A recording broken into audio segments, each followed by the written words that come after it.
Hello বন্ধুরা, রবি টেনমিট school পক্ষ থেকে তোমাদের সবাইকে স্বাগত। আশা করি তোমরা সবাই অনেক ভালো আছো। আমি আনিকা মাহজাবিন। আজকে আমরা আমাদের এই পরিমাপ অধ্যায়ের শেষ পর্ব দেখব। এখানে আমরা কিছু সৃজনশীল প্রশ্ন নিয়ে আলোচনা করব। তাহলে চলো শুরু করি। প্রথমে আমাদের এই 25 নম্বর সৃজনশীল প্রশ্নে দেখো, উদ্দীপকে আমাদের বলছে যে একটি আয়তাকার বাগানের দৈর্ঘ্য হচ্ছে 50 মিটার, প্রস্থ 30 মিটার এবং বাগানের ভেতরের চারদিকে 3 মিটার চওড়া একটি মাঠ আছে। ঠিক আছে, তাহলে এটি যদি আমাদের বাগান হয়, আমাদের বলছে উপরের তথ্যের আলোকে আনুপাতিক চিত্র অঙ্কন করো। তাহলে এটি মনে করো আমাদের সেই বাগান, যার দৈর্ঘ্যটা হচ্ছে তোমার কত বলে দিচ্ছে 50 মিটার। ঠিক আছে, 50 মিটার। প্রস্থ আমাকে বলে দিচ্ছে কত? প্রস্থ আমাকে বলে দিচ্ছে হচ্ছে 30 মিটার। খুবই বাঁকা দাগ টানলাম আমি। এখন বলছে বাগানের ভেতরে চারদিকে 3 মিটার চওড়া একটি মাঠ আছে। এই যে মনে করো এই কালো অংশটা আমার মাঠ। ঠিক আছে, সব দিকে এটি 3 মিটার চওড়া।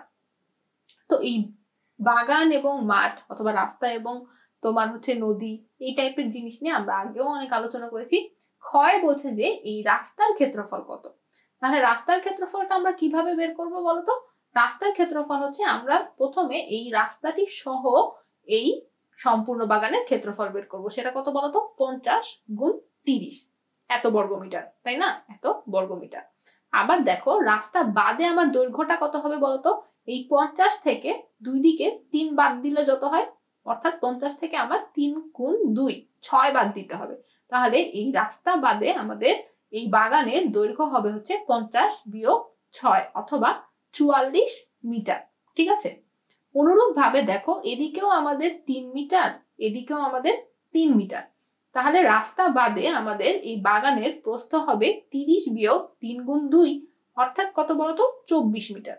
এই যে আমরা 44 এবং 24 গুণ করলে রাস্তা বাদে এই বাগানের ক্ষেত্রফল পাবো, আর 50 এবং 30 গুণ করলে রাস্তা সহ বাগানের ক্ষেত্রফল পাবো। এই দুটি ক্ষেত্রফল বিয়োগ করলে কিন্তু আমরা রাস্তার ক্ষেত্রফলটা পেয়ে যাব। আবার দেখো এখানে আমাদেরকে গয় বলছে যে রাস্তা বাদে বাগানের পরিসীমায় বেড়া দিতে, ঠিক আছে, প্রতি মিটারে 25 টাকা হিসেবে মোট কত খরচ হয়। এখন দেখো আমরা কি জানি, আমরা এখানে বের করেছি রাস্তা বাদে এই বাগানের দৈর্ঘ্য হচ্ছে 44 মিটার এবং প্রস্থ হচ্ছে 24 মিটার। ঠিক আছে, তাহলে এই পরিসীমা সূত্র আমরা কি জানি? 2 গুণ দৈর্ঘ্য যোগ প্রস্থ। ঠিক আছে, তাহলে এই রাস্তা বাদে বাগানের ক্ষেত্রে আমার দৈর্ঘ্য হচ্ছে 44 এবং প্রস্থ হচ্ছে 24। এই 2 গুণ দৈর্ঘ্য যোগ প্রস্থ সমান হবে হচ্ছে আমার এই বাগানের পরিসীমা, তাই না? তাহলে আমরা পরিসীমা বের করে ফেললাম। তারপর আমরা লিখবো যে প্রতি মিটারে খরচ হয় 25 টাকা। এই পরিসীমার পরিমাণ যত আসে ওই তত মিটারে আমাদের কত খরচ হয়। এভাবে আমরা মোট খরচটা বের করে ফেলবো। এই অঙ্কটা আশা করি তোমরা নিজেরাই করতে পারবে। এরপরে আসো আমরা 26 নম্বর অঙ্কটি দেখি। এখানে আমাদের বলছে একটি সামান্তরিকের ভূমি হচ্ছে 40 মিটার ও উচ্চতা 30 মিটার। চিত্র সহ সামান্তরিকের সংজ্ঞা দিতে বলছে কয়।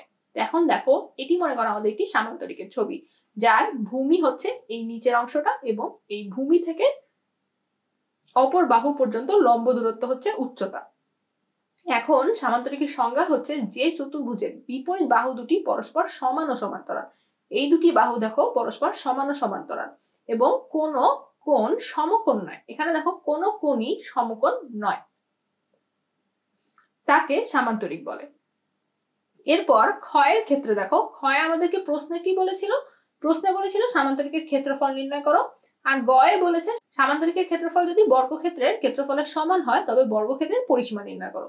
প্রথমে আমরা যেটা করব সেটা হচ্ছে সামান্তরিকের ক্ষেত্রফল। এখন দেখো ভূমি 40 মিটার, উচ্চতা 30 মিটার আমাকে বলে দিচ্ছে, শুধু সূত্রে বসালেই আমরা সেটা বের করে ফেলতে পারবো। এখন গয়ের ক্ষেত্রে যেটা, বর্গক্ষেত্রের পরিসীমা বের করতে হবে। আমরা জানি যে সামান্তরিকের ক্ষেত্রফল এবং বর্গক্ষেত্রের ক্ষেত্রফল সমান। এখানে আমাদেরকে প্রশ্নেই সেটা বলে দিচ্ছে যে সামান্তরিকের ক্ষেত্রফল যদি বর্গক্ষেত্রের ক্ষেত্রফলের সমান হয়, তাই না? তাহলে দেখো এই ক্ষেত্রে আমরা কি করব? এই দুটি ক্ষেত্রফল সমান করে দিব। তাহলে বর্গক্ষেত্রের ক্ষেত্রফল আসবে হচ্ছে আমার 1200 বর্গ মিটার। এখন বর্গক্ষেত্রের এক বাহুর দৈর্ঘ্য আমরা এখান থেকে বের করে ফেলতে পারি, সেটা হচ্ছে এই ক্ষেত্রফলের বর্গমূল করে। সেটা আসে আমার 400 গুণ 3 এর বর্গমূল, অর্থাৎ এটাকে আমরা লিখতে পারি 20 গুণ 3 এর বর্গমূল আকারে। ঠিক আছে, এত মিটার। এখন আমরা এটাকে যদি 4 দিয়ে গুণ করি, ঠিক আছে, যেহেতু বর্গক্ষেত্রের পরিসীমা হচ্ছে 4 বাহুর দৈর্ঘ্যের সমান, তাহলেই কিন্তু আমরা বর্গক্ষেত্রের পরিসীমা পেয়ে যাব। তো আশা করি অঙ্কটি তোমরা বুঝতে পারলে। এরপরে আসো আমরা আমাদের শেষ সৃজনশীল প্রশ্নটা দেখবো 27 নম্বর। এখানে আমাদের বলছে যে এই এবিসিডি সামান্তরিকটির পরিসীমা হচ্ছে 300 মিটার এবং এডিএফ ত্রিভুজের ক্ষেত্রফল সামান্তরিকটির ক্ষেত্রফলের 1/4। এই যে আমাদের এডিএফ একটি ত্রিভুজ দেখতে পাচ্ছ, এর ক্ষেত্রফল হচ্ছে সামান্তরিকটির ক্ষেত্রফলের 1/4। এখন দেখো আমাদেরকে কিন্তু এই সামান্তরিকের উচ্চতাও বলে দিচ্ছে 5 মিটার, আর এই বিপরীত বাহুদ্বয়ের দৈর্ঘ্য হচ্ছে 2x এবং এই বাহুদ্বয়ের দৈর্ঘ্য হচ্ছে x, তাই না? কয়ে আমাদেরকে বলছে যে সামান্তরিকের পরিসীমাকে কিলোমিটার এবং সেন্টিমিটারে প্রকাশ করো। এই যে আমাদের পরিসীমা 300 মিটার দিয়ে দিচ্ছে, এটি শুধু একক পরিবর্তন করতে হবে। ক্ষয়ে বলছে যে সামান্তরিকটির ক্ষেত্রফল কত বর্গমিটার, গয়ে বলছে এএফ সমান কত মিটার। তো চলো আমরা সমাধানগুলো দেখি আস্তে আস্তে। কয়ের ক্ষেত্রে দেখো 300 মিটারকে প্রথমে আমাকে কিলোমিটারে নিতে হবে। এখন দেখো কিলোমিটার, ঠিক আছে, কিলো আমরা কি জানি, কিলো, হেক্টো, ডেকা, তারপর হচ্ছে মিটার, তাই না? এখন দেখো আমরা এই মিটার থেকে কিলোতে আসছি, ঠিক আছে, 3 ঘর উপরে, সুতরাং আমাদের 1000 দিয়ে ভাগ করতে হবে, একের পাশে 3টা শূন্য। এখানে আমরা পেলাম কত, 0.3 কিলোমিটার, অর্থাৎ 1 কিলোমিটার সমান 1000 মিটার। এজন্য আমরা 300 মিটারকে কিলোমিটার নিলে পাবো 0.3 মিটার। আবার দেখো পরিসীমা 300 মিটারকে আমাকে সেন্টিমিটারে নিতে হবে। এই মিটারের পরে আমরা কি জানি, মিটারের পর হচ্ছে আমাদের ডেসিমিটার, তারপরে সেন্টিমিটার। এখন দেখো এই মিটার থেকে আমরা নিচের দিকে যাচ্ছি, কয় ঘর নিচে, 2 ঘর, তাহলে আমরা কি করব, গুণ করব 100 দিয়ে, একের সাথে 2টা শূন্য। এখন আসলো কত আমার বলো তো, 300কে 100 দিয়ে গুণ করলে আমরা পাই হচ্ছে 30,000 সেন্টিমিটার। তো আশা করি এককের রূপান্তরটা তোমরা বুঝতে পারলে। এখন ক্ষয় দেখো আমাদেরকে বলেছিল যে সামান্তরিকটির ক্ষেত্রফল নির্ণয় করো। এখন দেখো এই সামান্তরিকের ক্ষেত্রে, ঠিক আছে, পরিসীমা আমরা কি বের করতে পারি, এবি যোগ বিসি যোগ সিডি যোগ ডিএ। এখন দেখো এই প্রত্যেকটি বাহুর কিন্তু দৈর্ঘ্য আমরা জানি, কিন্তু x এবং 2x দ্বারা, তাহলে সেটা আমরা পাই 6x সমান। এখন দেখো এই 6x সমান প্রশ্নে আমাদেরকে বলে দিয়েছিল যে এর পরিসীমা, সামান্তরিকের পরিসীমা কত, 300 মিটার। তাহলে 6x সমান যদি 300 মিটার হয়, তাহলে এই x এর মান আমরা বের করে ফেলতে পারি, সেটা হচ্ছে 50 মিটার। এখন এই সামান্তরিকের ভূমি কত বলতো, এই 2 গুণ x, তাহলে এখান থেকে সামান্তরিকের ভূমি আমরা পেয়ে যাচ্ছি, সেটা হচ্ছে 100 মিটার। আমরা জানি সামান্তরিকের ক্ষেত্রফল হচ্ছে তার ভূমি গুণ উচ্চতা, উচ্চতা প্রশ্নে দেওয়াই আছে, প্রশ্নে নাই চিত্রে দেওয়া আছে, সেটা হচ্ছে 5 মিটার। তাহলে সামান্তরিকের ক্ষেত্রফল হবে ভূমি গুণ উচ্চতা, অর্থাৎ 100 গুণ 5 বা 500 বর্গমিটার। এটি হবে হচ্ছে আমাদের উত্তর। এরপরে আসো আমরা গ নম্বর প্রশ্ন দেখি। এখানে আমাদের বলেছিল যে এএফ সমান কত, তাই না?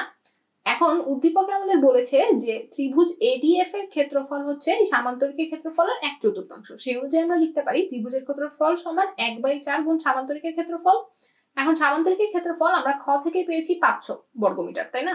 তাহলে এইটিকে আমরা লিখতে পারি 1/4 গুণ 500, অর্থাৎ 125 বর্গমিটার। এখন দেখো এই ত্রিভুজ এডিএফ এর ক্ষেত্রফল সমান হাফ গুণ এএফ ইন্টু ডিএফ, তাই না?